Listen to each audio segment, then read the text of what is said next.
하나님의 말씀 함께 봅니다. 스가랴서 4장 1절부터 10절 말씀입니다. 구약성경 말라기서 전 말씀입니다. 스가랴서 4장 1절에서 10절 말씀입니다.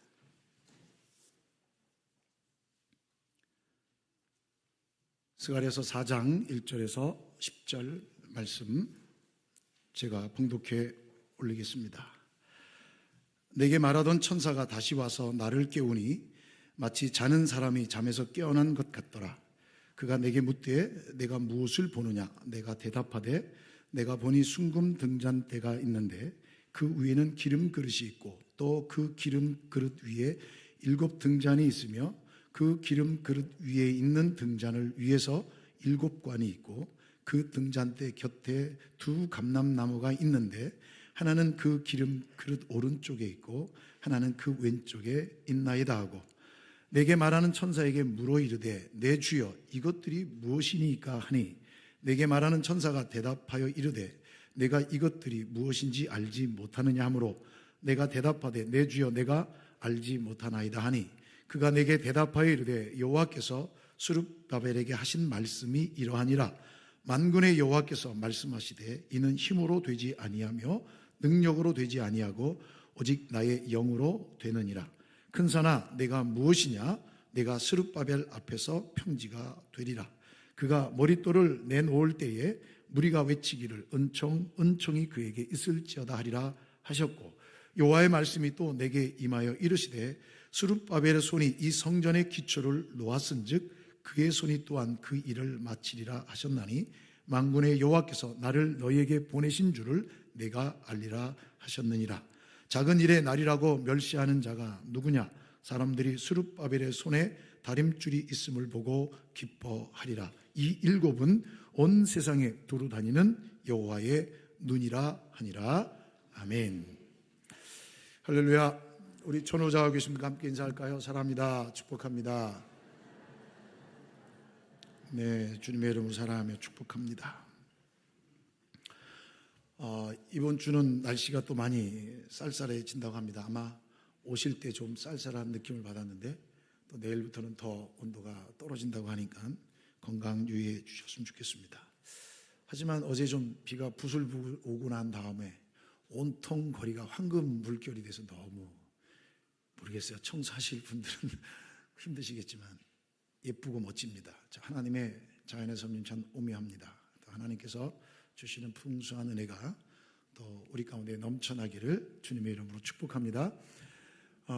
제가 한 몇 주 전에 일기예보를 봤더니 이제 올 겨울은 안 춥대요. 막 춥다고 막 그랬는데 안 춥대요. 그 12월 달만 반짝 추위 있고 1, 2월 달은 안 춥다고 그런 예보를 제가 들었어요.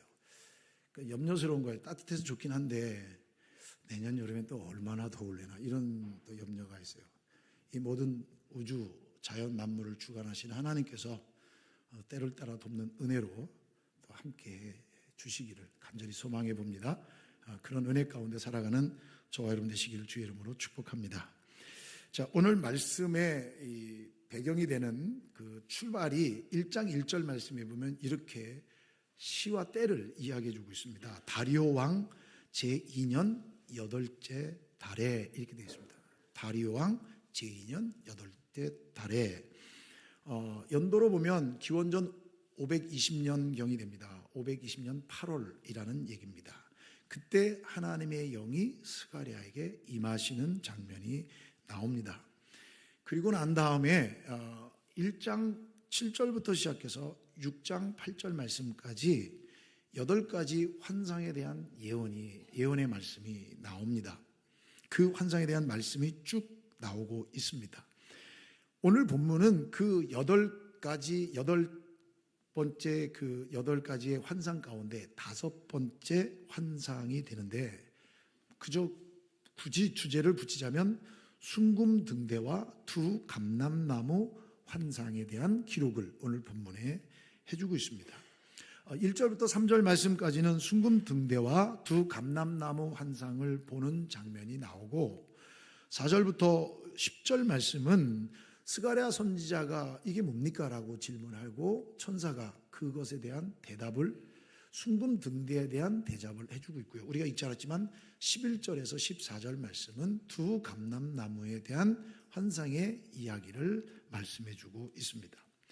4장에 등장하는 인물이 몇 번 반복해서 나오죠. 수룹바벨이죠. 이 수룹바벨이라는 사람에게 초점이 맞춰져서 이 수룹바벨을 통해서 성전이 다시 재건될 것이라는 것을 예언해주고 있는 말씀이고, 3장에는 여호수아, 예수아라고도 하죠. 여호수아라는 사람과 함께 수룹바벨이 당시에 상당히 선민사회에서 포로 귀환한 이스라엘 백성들 사회에서 가장 중요한 위치에 있었던 인물들임을 이야기해 주고 있습니다. 특히 이 여호수아는 대제사장이었고요. 그리고 그 수룹바벨은 유다 왕국이 멸망하기 전 바로 전 그 19대 왕이었던 여호야긴의 손주가 수룹바벨입니다. 그러니까 여호야긴이 아주 어린 나이에 8살에 왕위에 올랐다가 3달인가에 통치하고 쫓겨갑니다. 망명갑니다. 그래서 이제 바벨론으로 포로로 잡혀가죠. 거기서 생활하다가 낳은 아들의 아들이 수룹바벨이지요. 이 두 사람은 이스라엘 백성들이 고레스 왕의 칙령에 의해서 돌아올 때에 1차 귀환 때 백성들을 이끌고 돌아온 아주 중요한 인물이 이 여호수아와 수룹바벨입니다. 이 얘기에 대한 기록은 에스라 2장 2절 말씀에 기록되어 있습니다. 또 이 두 사람은 성전 재건에 가장 앞장서서 일했던 지도자들이라고 에스라 4장 3절에 기록되어 있습니다. 즉 수룹바벨은 정치적 위치에서 있었던 사람이고 여호수아는 종교적 위치에서 있어서 백성들을 이끌고 성전 재건을 위해서 힘썼던 사람들이죠. 그러니까 스가랴 선지자가 환상을 받았을 때가 언제냐면 사실 1차 포로 귀환을 통해서 성전 재건하다가 여러 가지 반대와 여러 가지 이 방해 공작으로 인해서 16년 동안 성전 재건이 멈춥니다.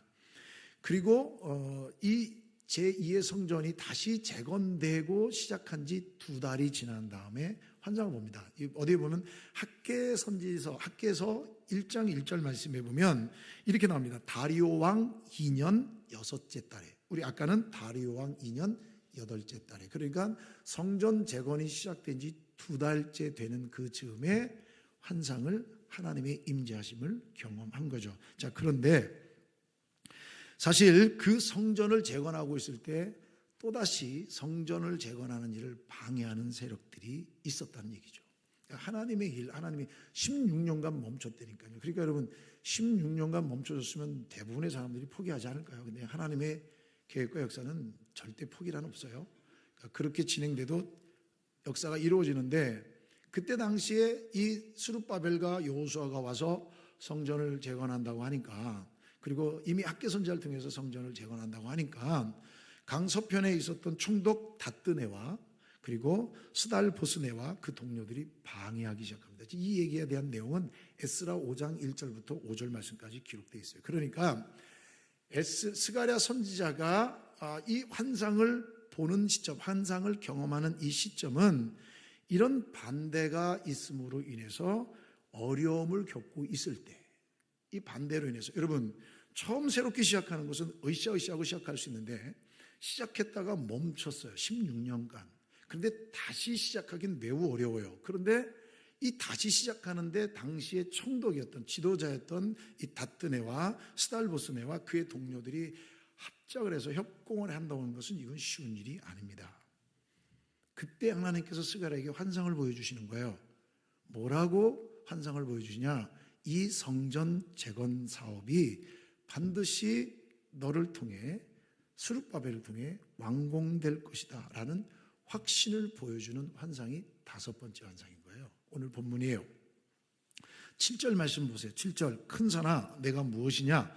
내가 수룹바벨 앞에서 평지가 되리라. 그가 머릿돌을 내놓을 때에 무리가 외치기를 은총이 그에게 있을지어다 하리라 하셨고, 9절도 보세요. 스룹바벨의 손이 이 성전의 기초를 놓았은즉 그의 손이 또한 그 일을 마치리라 하셨나니 만군의 여호와께서 나를 너희에게 보내신 줄을 내가 알리라 하셨느니라. 자, 하나님께서 환상을 보여주시면서 이 엄청난 약속을 해주시는 거예요. 여러분, 하나님이 보여주시는 환상은 사실 먼 미래적 이상 혹은 비전을 말씀하실 때가 많아요. 그래서 구약 성경에서는 메시아가 오실 것을 이미 벌써 창세기부터 말씀해 주고 있잖아요. 그죠? 그리고 마지막 선지자였던 말라기 선지자 이후에 400년이라는 공백 기간이 있고 그 후에 이제 예수님이 오시잖아요. 그러니까 예수님이 하나님이 보여준 환상은 굉장히 먼 미래적 어떤 이상과 비전을 얘기해 주는 것도 있지만 바로 오늘 본문처럼 어떤 난관과 그 시대의 특정한 문제에 대해서 매우 실제적인 해결의 확신을 주시기도 한다라는 것을 볼 수가 있는 거예요. 그러니까 이 말씀은 당시의 성전 재건이 멈춰지고 다시 시작할 때 방해되는 그 일들에 하나님께서 스가랴 선지자를 통해서 뭐 해주냐면 이번에는 완공된다. 스룹바벨을 통해서 이것이 끝날 것이다라고 확신을 보여주는 거죠. 성전 건축뿐만 아니라 교회의 모든 일들도, 성도 여러분들의 가정과 여러분들의 삶의 모든 일들도 사실 사람의 힘과 사람의 능력으로 해결되지 않을 것을 밝히 보여주시는 장면입니다. 하나님께서는 스룹바벨에게 말씀하셨어요. 6절 보세요. 이는 힘으로 되지 아니하며 능력으로 되지 아니하고 오직 나의 영으로 되느니라 라는 이 말씀처럼 하나님의 일은 사람의 힘과 사람의 능력으로만 되지 않고 오직 하나님의 영으로만 된다는 사실을 보여주고 있는 말씀입니다. 그러므로 하나님의 일을 사람의 힘과 사람의 능력으로만 하려고 한다면 아주 독한 시련을 겪게 될 것이다 라는 거죠. 그러니까 하나님의 일은 하나님의 방법대로 풀어가야 되는 거예요. 하나님의 방법이 아니고 사람의 방법, 사람의 생각으로 풀어가면 하나님께서 그것을 놔두지 않으세요. 그래서 우리는 하나님을 두려워할 수밖에 없죠. 그러나 성령 하나님을 의지한다면 어느 누구도 막을 수 없습니다. 성령 하나님이 역사하시면 그 하나님의 일을 막을 수가 없습니다. 하나님께서 함께 하시면 큰 산도 평지같이 될 줄 믿습니다. 아멘. 여러분, 도저히 난공불락 같은 여리고성도 하나님이 함께 하시니까 무너져요. 우리의 인생과 우리의 가정과 우리의 교회와 이 현장에 있는 성전 건축 문제라 할지라도 그것이 아무리 어려운 문제라 할지라도 하나님과 함께 하시면, 하나님이 함께 하시면 모든 것들이 다 해결될 줄 믿습니다. 그러므로 사람의 힘을 의지하는 교회가 아니라, 사람의 능력으로 일하는 교회가 아니라 성령 하나님을 의지하는 우리 샤론 교회가 되시기를 주님의 이름으로 축원합니다. 자, 이제 다리오 왕 2년 11월 24일 밤에 이 다섯 번째 환상을 봅니다. 이 스가랴서 1장 7절 말씀에 보면 나와 있거든요. 자, 1절 말씀 보세요. 오늘 4장 1절. 내게 말하던 천사가 다시 와서 나를 깨우니 마치 자는 사람이 잠에서 깨어난 것 같더라. 자, 천사가 와서 스가랴를 깨웠어요. 이 깨웠다는 얘기를 좀 우리가 오해할 수 있어요. 이제 천사가 와서 다시 와서 깨웠다는 얘기는 첫 번째, 두 번째 환상을 읽어보면 천사가 와서 말합니다. 그런데 세 번째, 네 번째 환상에는 천사가 말하는 장면이 안 나와요. 그리고 다섯 번째 와서 다시 왔다는 얘기예요. 그래서 깨웠다는 얘기는 이게 뭐야? 비몽사몽간에 그런가 보다. 이게 아닙니다. 그 얘기가 아니라 여기서 깨웠다는 말의 의미는 바로 하나님의 메시지를 전달하는 그 천사가, 스가랴가 이 하나님의 메시지가 무엇인지를 정확하게 듣고 깨달을 수 있도록 영적으로 각성시켰다, 그 말입니다. 여러분, 하나님이 천사를 보내주셔서 말씀해 주는데 저 못 들었는데요? 이러면 말짱 도루묵되는 거 아니에요? 하나님 저 그 무슨 말인지 모르겠는데요? 그럼 여러분, 하나님이 말씀하시는 의미가 없잖아요. 하나님께서는 하나님의 일을 하실 때 하나님의 사람을 영적으로 깨우십니다. 아멘? 그냥 아무나 세워서 일하지 않아요. 갑자기 예수님 안 믿던 사람이 환상을 봤다, 이거 다 거짓이에요. 이게 가짜예요, 가짜. 그런 일은 없어요. 창조 이래 지금까지 그런 일은 없습니다. 스스로 하나님의 말씀을 올바른 자세로 받을 수 있도록 노력해야 돼요. 그러니까 우리 모두는 하나님의 말씀 앞에서 깨어 있어야 한다는 자세입니다. 늘 하나님의 말씀 앞에서 깨어 있게 되기를 주님의 이름으로 축복합니다. 그런데 여러분, 자기 스스로 주관적이나 개인적인 느낌이나 관점으로 말씀을 대하면 하나님의 그 의미를, 하나님의 뜻을 분별할 수 없어요. 몰라요. 그래서 직통계시니 환상이니 이런 헛소리 하는 거예요. 직통계시가 어디 있어요? 직통계시가. 지금 우리나라에도 직통계시를 받은 메시아가 얼마나 많은 줄 아세요?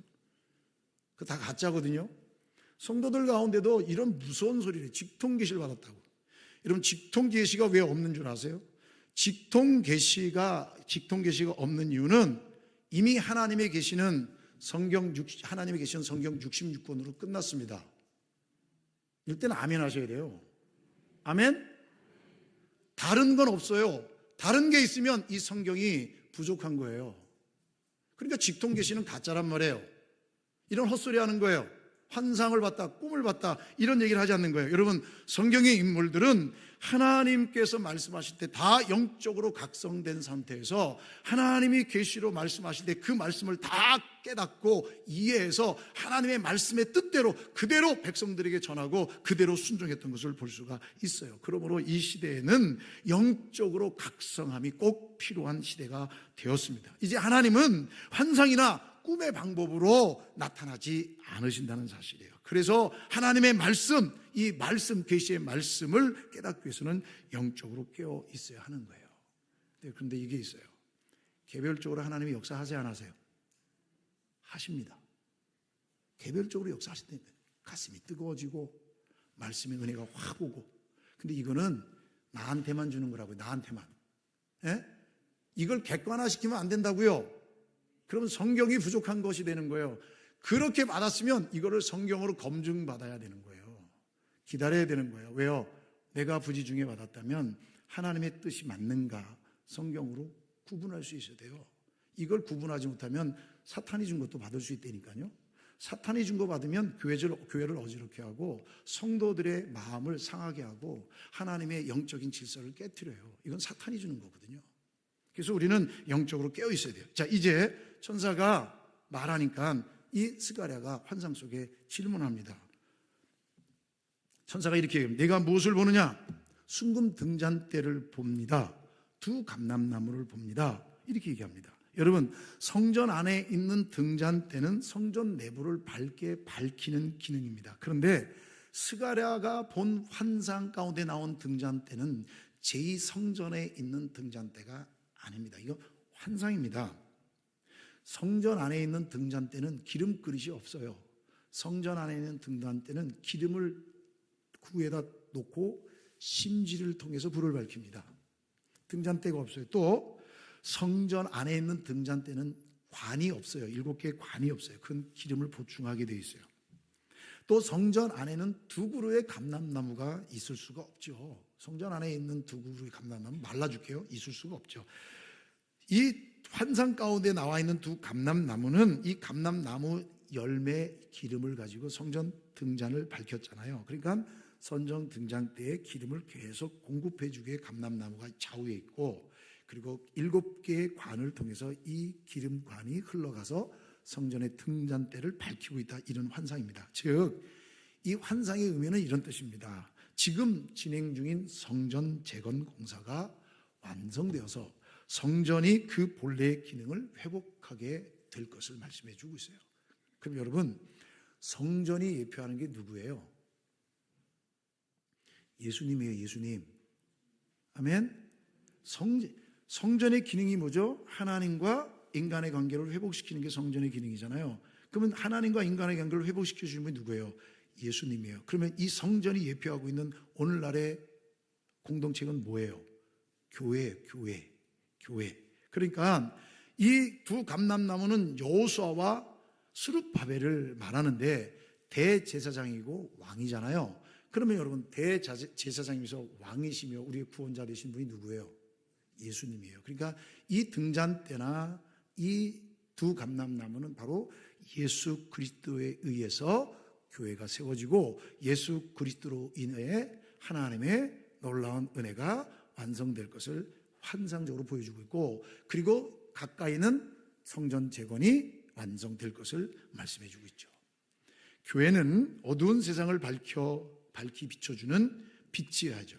그런데 교회가 세상을 밝히게 비춘다는 것은 교회의 열심과 노력으로 수고와 헌신과 섬김으로 되는 게 아니에요. 예수 그리스도로 말미암아 참된 생명과 빛을 공급받아야 세상을 비칠 수 있게 되는 거예요. 그래서 교회는 중요해요. 그래서 중요한 거예요.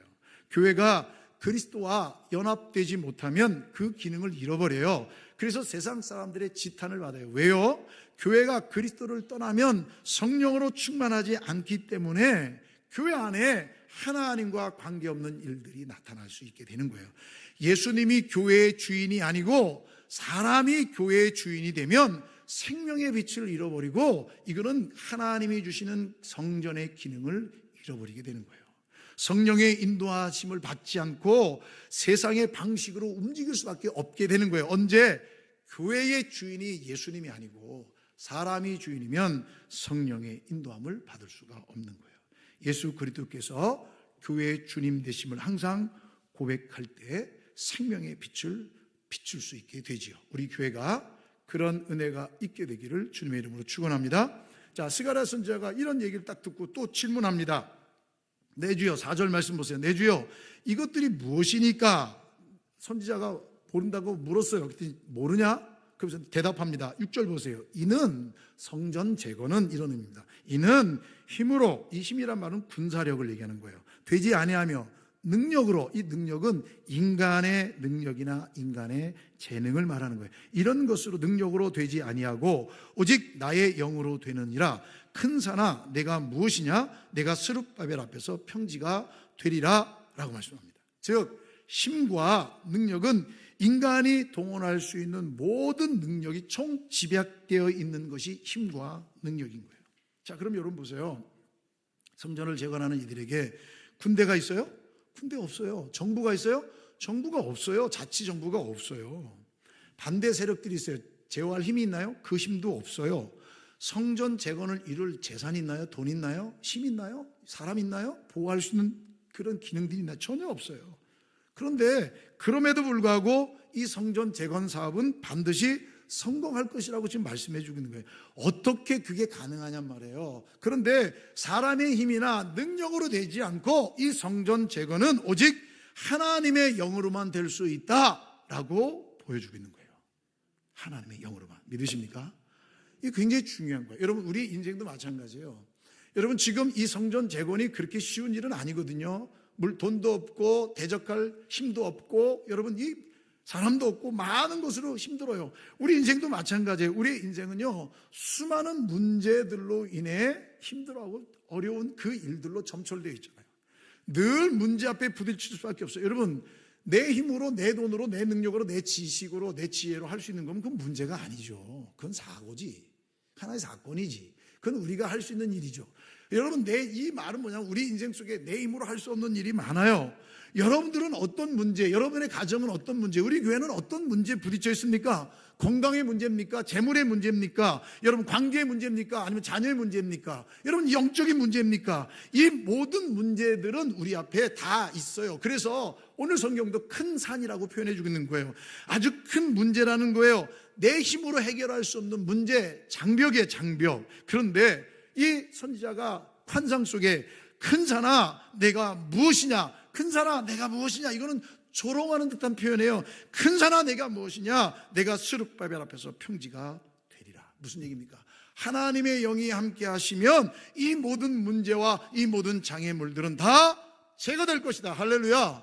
하나님의 영이 함께 하시면 내 힘으로, 내 능력으로 할 수 없는 것들이 나를 쪼그라들게 하고 나를 좌절하게 하고 염려와 걱정 속에 신음하게 하는 모든 것들이 성령 하나님께서 회복시켜 주실 것이다 라고 말씀해 주고 있는 거예요.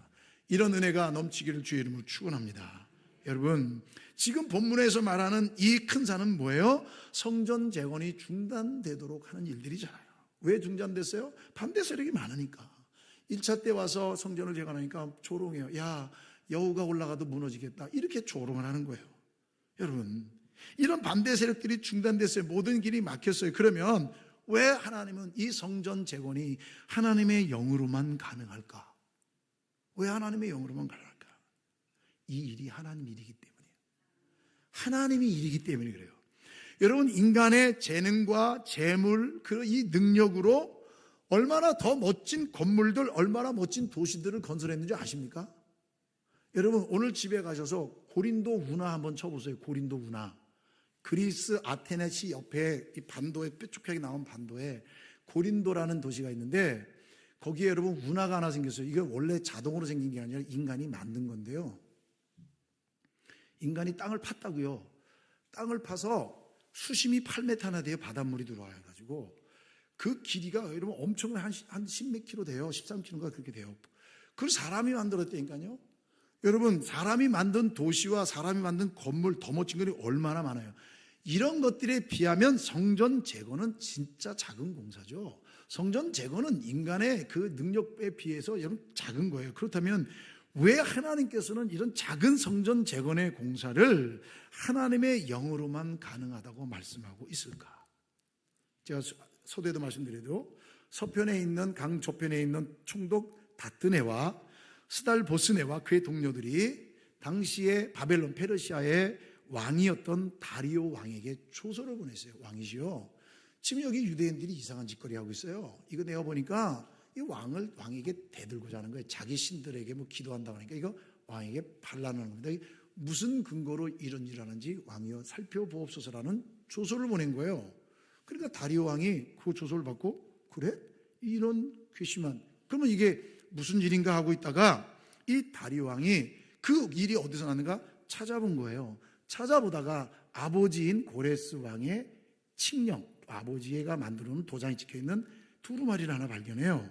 그 두루마리의 안을 딱 보니까 그 안에 뭐라고 기록되어 있냐면 이렇게 기록되어 있어요. 에스라 6장 6절부터 10절인데 제가 요약해서 말씀드릴게요. 첫째, 너희들은 하나님의 성전 공사를 막지 말아라. 두 번째, 유다 총독과 장로들이 하나님의 성전을 제자리에 건축하도록 하라. 세 번째, 나를 위해 국가를 위해 거둔 세금 중에서 경비를 계속해서 그들에게 제공해 주어서 그들로 성전 공사가 멈추지 않게 하라. 네 번째, 하나님께 드릴 제사에 필요한 제물들은 제사장이 요구하는 대로 다 주라. 다섯 번째, 제사 때마다 왕과 왕자들을 위해 기도하게 하라. 여섯 번째, 누구를 막론하고 이 명령을 변조하면 그의 집에서 들보를 빼내고 그를 그 위에 매달게 하고 그의 집은 거름더미가 되게 하리라. 이 얼마나 놀라운 은혜입니까? 할렐루야. 여러분 이거 모르는 거예요. 만약에 반대하는 세력이 없었으면 이런 조서가 나올 수 있겠어요? 이거 에스라 6장 6절부터 10절 말씀에 있는 내용이에요. 그래서 이 성전 재건은 하나님의 영으로만 될 수 있는 거예요. 하나님의 능력으로만 되는 거예요. 이 모든 일들이 하나님이 주관하시니까 모든 왕들의 도움을 다 받을 수 있는 거예요. 사랑하는 성도 여러분, 여러분들의 인생에, 여러분들의 신앙생활에 가로막고 있는 장애물은 무엇입니까? 무엇이 우리를 절망케 하고 힘들게 합니까? 오직 하나님의 영으로 다 무너지고 해결되는 은혜가 있기를 주님의 이름으로 축원합니다. 여러분들을 묶고 있는 모든 문제들, 아픔들, 염려들이 다 풀어지기를 주님의 이름으로 축원합니다. 오직 나의 영으로 되느니라. 할렐루야. 오직 나의 영으로만 된다라고 하나님 분명히 말씀해 주고 있습니다. 이 약속을 믿기 때문에 우리는 기도하는 거예요. 뭐라고요? 하나님이요, 도와주시옵소서. 하나님 도와주시옵소서. 하나님 응답해 주시옵소서. 하나님이요, 길을 내시옵소서. 하나님 우리를 붙들어 주시옵소서. 여러분 세상의 방법, 지혜 가지고 할 수 있어요. 우리 앞에 놓여있는 문제들을 얼마든지 그렇게 풀어나갈 수 있어요. 그런데 오직 하나님의 영으로만. 왜요? 하나님의 일이니까. 하나님의 성전을 세우는 것은 하나님의 일이고 하나님의 백성인 우리들이 살아가는 이 길도 하나님의 자비하심과 섭리 가운데 나타나는 일이기 때문에 하나님이 역사해 주시는 줄 믿습니다. 우리의 인생 속에서 하나님이 하셨구나, 하나님이 하시셨구나, 하나님이 역사하셨구나, 이런 고백할 수 있기를 주님의 이름으로 축복합니다. 내 산아, 내 큰 산아, 내게 무엇이냐? 스룹바벨에서 평지가 될지라. 여러분, 스룹바벨이 여러분 성전을 진다고 했을 때 얼마나 하찮아 보였겠어요? 얼마나 가짜나 보였겠어요? 여러분 10절 말씀 보세요. 10절 이렇게 되어 있어요. 작은 일의 날이라고 멸시하는 자가 누구냐? 작은 일의 날이라고 멸시하는 자가 누구냐? 여러분, 분명히 있다는 얘기예요. 그런데 이 일을 행하신 분이 누구라고요? 하반절에 보면 이 일곱은 온 세상에 두루다니는 여호와의 눈이니라. 그리고 9절 말씀에 스룹바벨의 손을 통해서 이 성전 재건을 완공하시겠다는 하나님의 강력한 의지가 담겨 있습니다. 세상은 믿음으로만 한다면 비웃습니다. 세상은 기도한다면 비웃습니다. 세상은 우리가 하나님께 의지한다면 조롱합니다. 그러나 하나님께서 다 보고 계십니다. 아멘. 하나님께서 모든 것을 다 회복시켜 줄 줄 믿습니다. 하나님의 영이 함께 하시면 모든 큰 산들은 평지가 될 것입니다. 우리의 모든 문제가, 가정의 문제, 여러분들의 자녀의 문제, 여러분의 마음을 가로막고 있는 그런 모든 두려움과 슬픔이 기쁨이 될 줄 믿습니다. 이 놀라운 은혜가 우리의 삶 속에, 여러분들의 삶 속에 넘쳐나게 되시기를 주의 이름으로 축원합니다. 기도하시겠습니다. 하나님 아버지, 감사합니다. 우리 가운데 역사하여 주셔서 고맙습니다. 하나님의 은혜 가운데 우리의 인생의 모든 문제들이, 우리 삶의 모든 문제들이 평지가 되는 역사가 나타나게 하여 주시고 우리의 걸음 속에 주님이 인도하셨습니다. 감사하며 믿음으로 고백하며 영광 올려드릴 수 있는 모든 성도들 되게 하여 주시옵소서. 우리 샤론교회의 인생길에도 함께하여 주셔서 하나님의 영이 함께 하시는 놀라운 은혜가 넘치도록 은혜 위에 은혜를 더하여 주시옵소서. 예수님의 이름으로 기도하옵나이다. 아멘.